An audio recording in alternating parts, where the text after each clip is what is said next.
Hello everyone, welcome to Chetan Bharat learning and welcome to MCQ series of polity. अभी तक हम लोगों ने fundamental rights, DPSP, fundamental duties, basic structure of the constitution, इन सब के ऊपर MCQs किए हैं। आज हम करेंगे कुछ और MCQs regarding the different speaker, different parliament and different state legislative assemblies. शुरू करेंगे with our first question. First question है हमारा, which one of the following statements about the attorney general of India is not correct. AGI के बारे में जो article 76 में लिखे हुए हैं उसके बारे में क्या चीज करेक्ट नहीं है। फर्स्ट ऑप्शन है, the person must be qualified to be appointed as a जज ऑफ द सुप्रीम कोर्ट। ठीक बात है कि अगर आप सुप्रीम कोर्ट के जज बनने के कैपेबल हैं तभी आपको AGI बनाया जाता है। ओके। सेकेंड, ही और she enjoys right of audience only in the supreme court and the high court in India. देखो, राइट ऑफ ऑडियंस जो है वो उसको पार्लियामेंट में भी है, लोकसभा में भी है, राज्यसभा में भी है। तो सिर्फ और सिर्फ ओनली वर्ड अगर अब यहाँ पर आ गया है तो that statement will become wrong. He और she holds office during the pleasure of the president. सही बात है, क्योंकि अपॉइंट भी प्रेसिडेंट ही करता है और रिमूव भी प्रेसिडेंट ही करता है। ही और she receives remuneration as determined by the president of India. ठीक बात है, पार्लियामेंट नहीं डिसाइड करती, प्रेसिडेंट डिसाइड करता है इसका सारा रेम्यूनरेशन। तो तीनों ही सही हैं। पूछा है हम लोगों से नॉट करेक्ट, तो आंसर क्या रहेगा आपका? Option B would be the answer. तो ध्यान रखेंगे इसको, क्योंकि लोकसभा राज्यसभा दोनों में ही इसको राइट ऑफ ऑडियंस है, तो ओनली शब्द गलत है यहाँ पे। नेक्स्ट करेंगे, which of the following statements regarding promulgation of ordinance is correct. First, the president can promulgate ordinances which are of temporary duration. ठीक बात है, आर्टिकल 123 हमें ये कहता है कि जो प्रेसिडेंट है अगर पार्लियामेंट के दोनों हाउसेस या फिर एक हाउस सेशन में नहीं होता है और हमें कोई लॉ पास करना पड़ जाता है, तब ultimately we take help of the ordinance route. तो टेम्पररी ड्यूरेशन के लिए अगर लॉ बनाना है तो we can promulgate the ordinances. This statement is correct. An ordinance promulgated by the president has to be ratified by parliament within 6 weeks of its reassembly। कि जब कोई भी, मान लो कोई भी हाउस जो है वो उस टाइम पे सेशन में नहीं था, लेकिन जैसे ही वो रीअसेंबल होगा तो विदिन 6 वीक्स आपको उसको रेटिफाई करवाना होगा बाय दैट हाउस। तो ये बात भी सही है। ठीक है, और मैक्सिमम टाइम कितना हो सकता है किसी भी ऑर्डिनेंस की पूरी एज का? That is 6 months and 6 weeks। क्योंकि दो सेशंस के बीच में जो टाइम है वो हम लोगों ने 6 months रखा हुआ है। दैट एक सेशन दूसरे सेशन के बीच में मैक्सिमम 6 months का टाइम हो सकता है। ठीक है, तो मैक्सिमम टाइम ये है और दोनों स्टेटमेंट्स ही हमारे करेक्ट हैं। पूछी भी क्या है हमसे करेक्ट, तो आंसर रहेगा आपका डी, बोथ 1 and 2। ठीक है, ध्यान रखेंगे C है या D है तो both 1 and 2 are the answers. Next है, which one of the following statements regarding the public accounts committee is correct. देखो, 3 कमेटीज हैं, आपको ध्यान रखनी है। Public accounts committee, estimates committee and public on committee on public undertaking.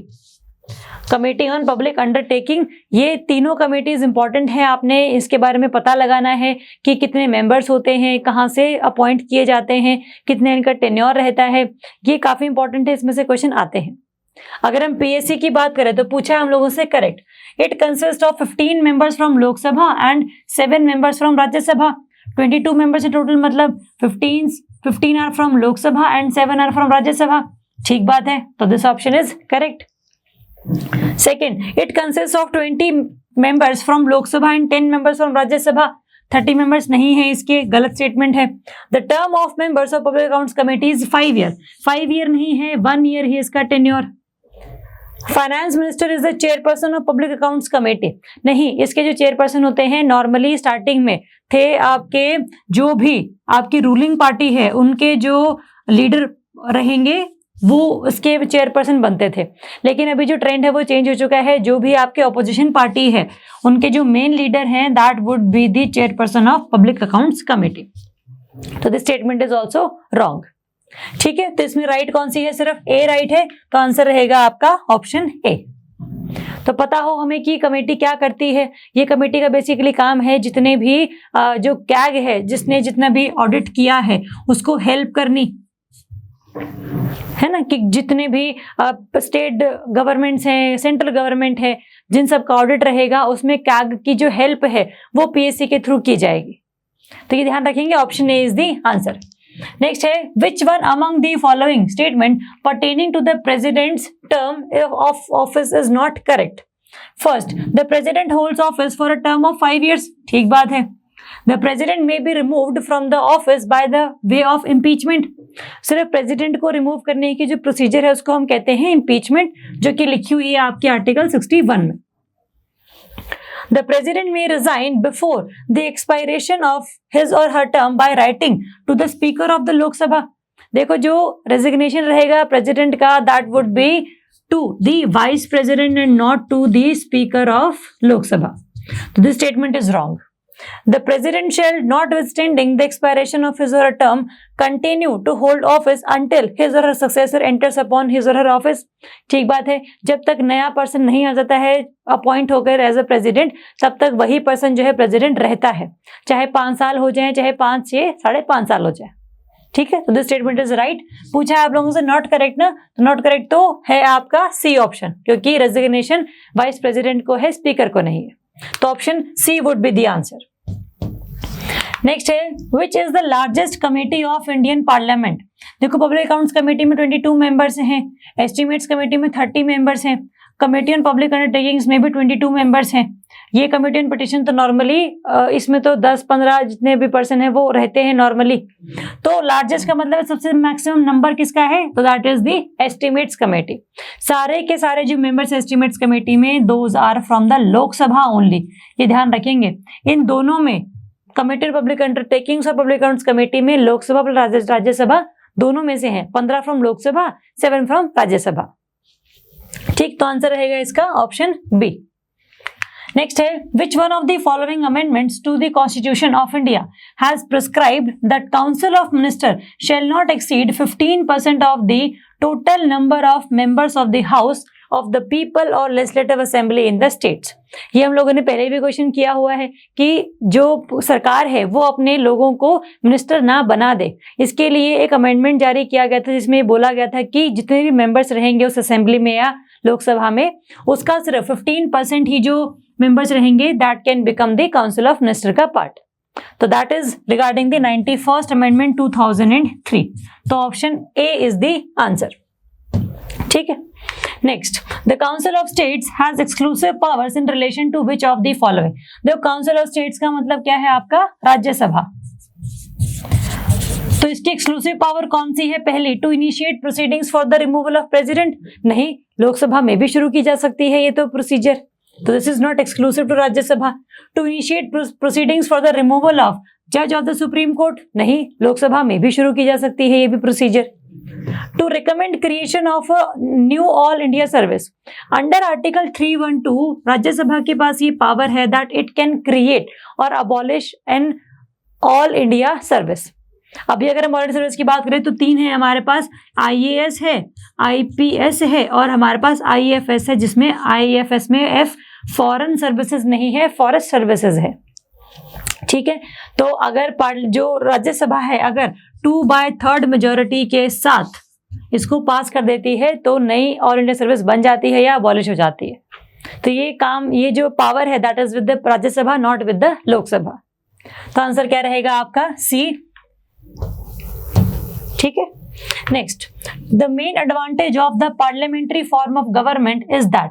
देखो, parliamentary form of government कौन सी होती है, जहां पर जो एग्जीक्यूटिव के पर्सन हैं they are also from the legislature, कि जो डिफरेंट काउंसिल ऑफ मिनिस्टर के पार्ट हैं वो आपके एमपीज भी तो हैं, तो वो लॉ भी बनाते हैं और लॉ को इम्प्लीमेंट भी करते हैं। तो executive are the part of आपके लेजिस्लेचर। अब फर्स्ट है the executive and legislature work independently. Independently तो नहीं है, ये तो आपस में यहां से ही होकर जा रहे हैं। आपका जो लेजिस्लेचर है उसका पूरा कंट्रोल है over the executive, over the council of minister.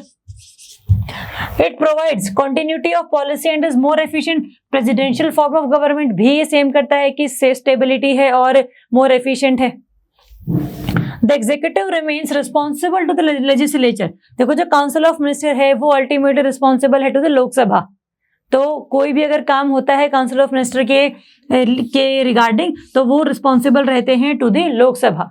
तो इसलिए क्या रहता है, एक हार्मनी बनी रहती है कि लेजिस्लेचर जो है अल्टीमेटली बनी रहती है 5 साल के लिए, तो काउंसिल ऑफ मिनिस्टर भी बने रहते हैं 5 साल के लिए। अगर लोकसभा गिर जाती है तो काउंसिल ऑफ मिनिस्टर भी गिर जाता है, तो वो एक दूसरे से इंडिपेंडेंटली नहीं बल्कि डिपेंडेंट होकर काम करते हैं। तो ये मेन एडवांटेज है that executive remains responsible to the legislature, इसीलिए अपना काम सही ढंग से कर पाते हैं, चेक रहता है, एक मॉनिटरिंग बनी रहती है। ठीक है, तो option C is the answer. चलो नेक्स्ट है, which one of the following is not correctly matched? Policy cut motion, budget demand be reduced by 1 to 1, सही बात है, 1 रुपीज से रिड्यूस करने डिमांड को पॉलिसी कट मोशन कहता है। Economy cut motion, budget demand be reduced bye specified amount, ना तो 1 रुपी ना 100 rupees but by specified amount. Token cut motion, budget demand be reduced bye ₹100, ये भी ठीक है। Vote on account, parliamentary sanctions of all the budgetary demands for grants in a financial year. देखो जो vote on account है ये सरकार के जो बहुत ही ज्यादा अर्जेंट और अभी आपके एक्सपेंडिचर नीड्स हैं अर्जेंट वाले, उसको ठीक करने के लिए, उसके लिए पैसे निकालने के लिए यूज किया जाता है वोट ऑन अकाउंट। तो that is not regarding the all budgetary demands for grants in a financial year. Grants नहीं की हम बात कर रहे हैं इसमें, हम कर रहे हैं कि जो सरकार का बिल्कुल एक अर्जेंट एक्सपेंडिचर आ चुका है, उसको अगर हमें ठीक करना है, उसके लिए हमें पैसे चाहिए हैं, तो will take the help of vote on account provision. ठीक है, तो नॉट करेक्टली मैच्ड में आपका आएगा आंसर ऑप्शन डी। नेक्स्ट करेंगे, which of the following statement is correct?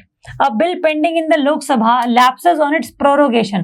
देखो प्रोरोगेशन का बेसिकली मतलब होता है when the session is ended, it is prorogued by the president of India. लेकिन इसकी वजह से आपके जो बिल हैं पेंडिंग है लोकसभा में, जो उनके ऊपर कोई भी इंपैक्ट नहीं पड़ता, तो इट डज नॉट लैप्स, तो दिस स्टेटमेंट इज रॉन्ग। पूछा गया है next, a bill pending in the Rajya Sabha which has not been passed by the Lok Sabha shall not lapse on dissolution of the Lok Sabha. देखो लोकसभा डिसॉल्व अगर हो भी गई है, वहां पर कोई बिल अभी आया ही नहीं था, राज्यसभा में ही वो बिल है, तो अल्टीमेटली वो लैप्स नहीं होगा, ऑब्वियस सी बात है, ये तो है राज्यसभा में ही है अभी, वो तो लोकसभा में जब वो आएगा, अगर वो तब डिसॉल्व हो जाती तब बात अलग थी, बट लोकसभा में आया ही नहीं है अभी तक, तो it shall not lapse. This statement is correct. पूछा क्या आपसे, चूज द करेक्ट आंसर, तो first is incorrect, second is correct, answer रहेगा आपका बी 2 ओनली। ठीक है, आपने ध्यान रखना है कि डिसोल्यूशन के बाद कौन कौन से ऐसे बिल्स हैं जो कि लैप्स होते हैं, और प्रोरोगेशन के केस में तो कोई भी बिल के ऊपर इफेक्ट पड़ता ही नहीं है। ठीक, next, the expenditure which can be charge on the consolidated fund of India की is discussed and voted by the parliament। नहीं, charged on है ना, तो it cannot be voted by the parliament। can be discussed but is not put to vote before parliament, ये ठीक बात है। can neither be discussed, देखो discussion तो हर चीज की हो सकती है, nor voted by the parliament, ये गलत है। is discussed and voted by the Lok Sabha only, देखो लोकसभा से भी वोट नहीं करवाना है।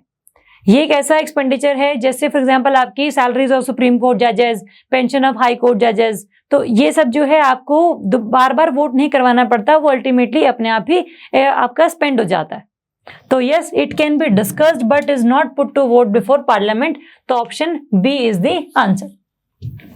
ठीक, next, in the union government the council of minister is collectively responsible to, Lok Sabha only, जहां पर भी कलेक्टिवली रिस्पॉन्सिबल का मतलब आ जाए वहां पर लोकसभा आएगा, और जो नॉर्मल मिनिस्टर है वो तो अपने हाउसेस के रिगार्डिंग रिस्पॉन्सिबल है ही है, बट कलेक्टिवली पूरा council of minister is responsible to Lok Sabha only, तो option B is the answer.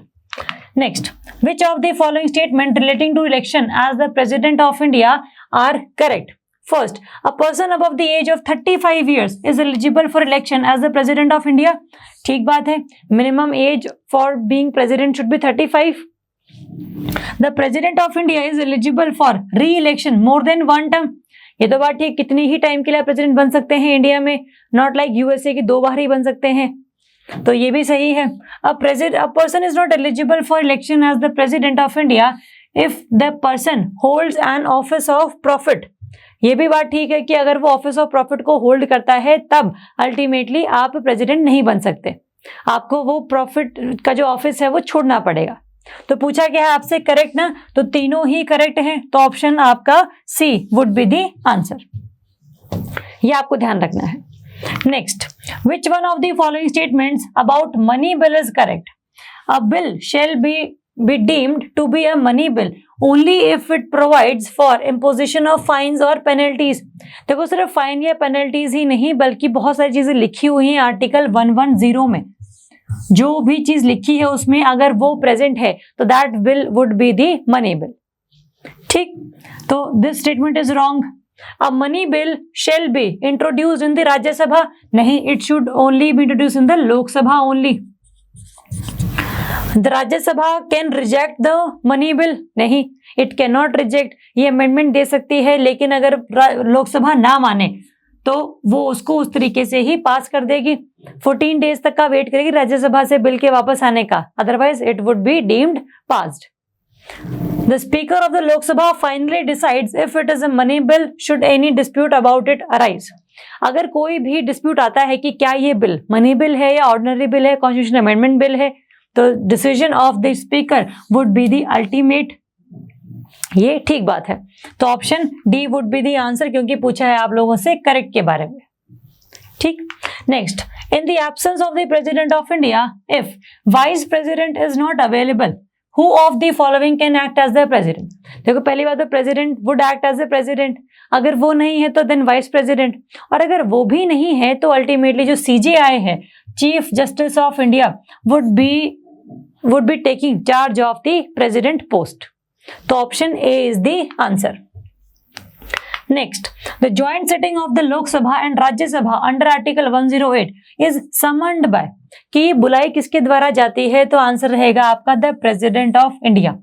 बुलाई जाती है प्रेसिडेंट के द्वारा, लेकिन इसकी जो चेयरमैनशिप है वो की जाती है बाय द स्पीकर ऑफ लोक सभा। ज्वाइंट सिटिंग का जो चेयरपर्सन होगा that would be the speaker of the लोक सभा।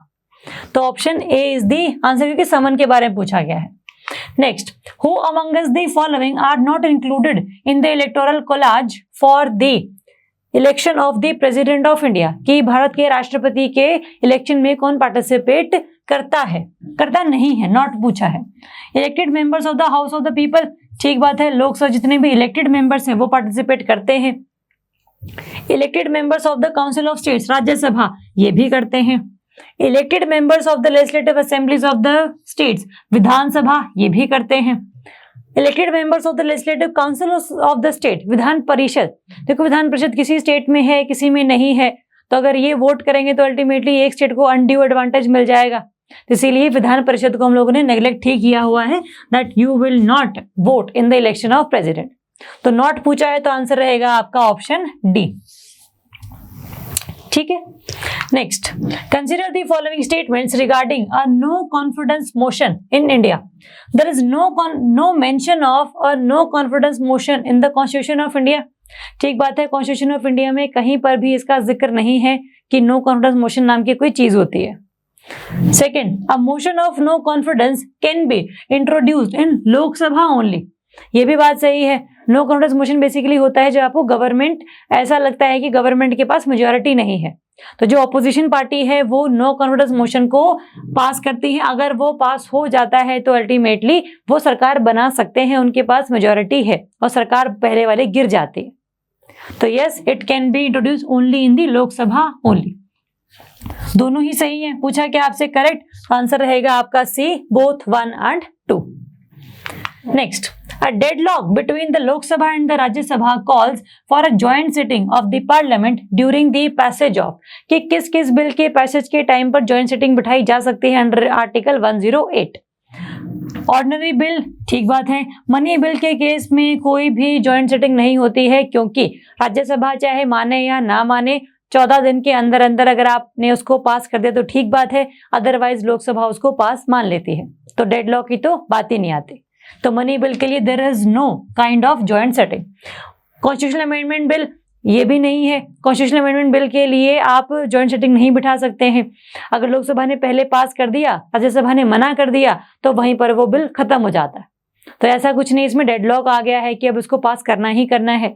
तो कॉन्स्टिट्यूशनल अमेंडमेंट बिल के लिए भी we do not have any provision for the joint setting. तो सिर्फ 1 इज द आंसर, तो option A is the answer. Next, Regarding the office of the Lok Sabha Speaker, consider the following statements. He or she holds office during the pleasure of the President. ये नहीं है, क्योंकि pleasure of President जो है speaker के tenure पर काम नहीं करता है, तो this statement is wrong. He or she need not be a member of the House at the time of his election, but has to become a member of the House within 6 months from the date of her election. देखो ये बात true है for the Prime Minister, for the Chief Minister. लेकिन speaker जब आपने बनना है तो पहले आपको उस हाउस का मेंबर होना चाहिए, ठीक है, तो this statement is also wrong. If he or she intends to resign, the letter of his or her resignation has to be addressed to Deputy Speaker. ठीक बात है, Deputy Speaker रिजाइन करेगा तो स्पीकर को अपना रेजिग्नेशन देगा, अगर speaker resign करेगा तो डेप्यूटी स्पीकर को अपना रेजिग्नेशन देगा, तो दिस स्टेटमेंट इज करेक्ट. पूछा क्या है, which of the statement is correct, तो पहली दो तो गलत है, ओनली 3 इज द आंसर, तो option B would be the answer. ठीक है, तो ये क्वेश्चंस हैं कुछ आपके regarding the president, regarding the AGI, regarding the parliament. आपको कोई भी डाउट है इन क्वेश्चंस में तो आप पूछ सकते हैं, आप कमेंट कर सकते हो, आप कॉल कर सकते हो. तो कोई भी डाउट रहेगा तो प्लीज बताइएगा. Thank you so much.